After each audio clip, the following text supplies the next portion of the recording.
Pemirsa, kita ke informasi. Pengusaha dan kelompok serikat buruh siap duduk bersama untuk membahas janji Presiden Prabowo yang ingin menghapus pekerja alih daya atau outsourcing.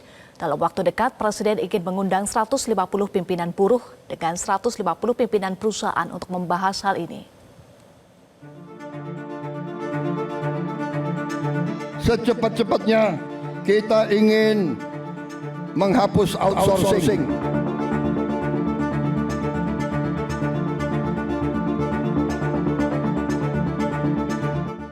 Salah satu janji Presiden Prabowo di Hari Buruh 2025 yang cukup disorot dan sangat dinanti untuk terimplementasi adalah penghapusan sistem alih daya atau outsourcing.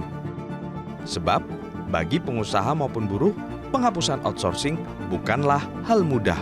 Rasanya menjadi sah-sah saja bahwa konteks outsourcing itu suatu hal yang keniscayaan yang bisa dilakukan dimanapun.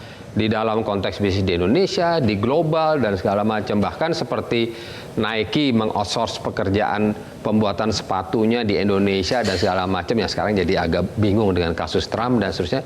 Itu kan hal-hal yang umum dan seterusnya. Sehingga memang perlu didalami apa yang dimaksud dengan yang mau dihapuskan itu apa gitu, outsourcingnya gitu. Karena outsourcing adalah sebuah proses umum di dalam konteks bisnis. Saya kira pandangan kami seperti sedikit. itu.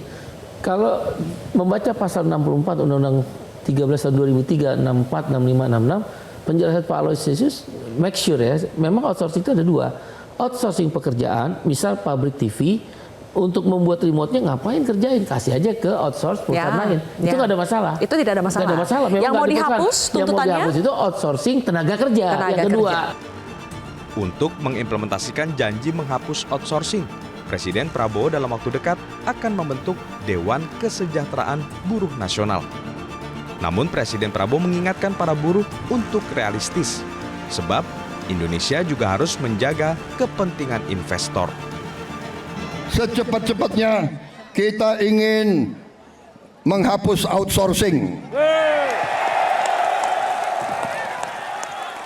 Tapi saudara-saudara, kita juga harus juga realistis.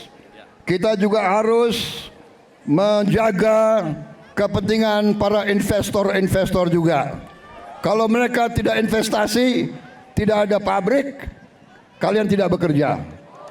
Jadi kita harus bekerja sama mereka atas usul pimpinan saudara.